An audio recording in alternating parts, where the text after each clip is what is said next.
Welcome to Chillin' 101. We hope this video helps.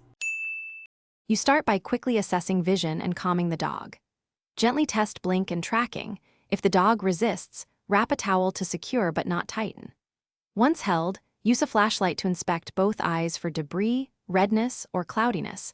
Note which eye is affected and whether discharge is present. Prepare sterile saline and clean gauze now, because immediate flushing is the first step to remove foreign material and reduce irritation before proceeding to more involved care. With saline ready, steady the head and tilt slightly so fluid flows from the inner toward the outer canthus. This carries debris away from the tear duct. Use a syringe without a needle or eye wash bottle and repeat several times, then blot gently with gauze. Once clearer, do a closer exam with magnification. Search for scratches, ulcers, or embedded material. Make sure to avoid pressing on the eyeball. If you see deep injury, intense pain, or blood, pause and arrange urgent veterinary care. After flushing and inspecting, apply only vet-approved eye drops or ointment according to instructions. You want to reduce inflammation and prevent infection. You should monitor the dog for 24 to 72 hours.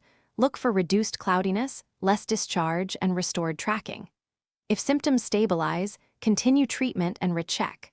However, if cloudiness worsens, pain increases, vision declines, or new bleeding appears, stop home care and contact your veterinarian immediately.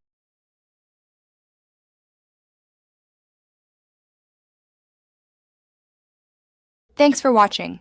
Consider subscribing if we helped you.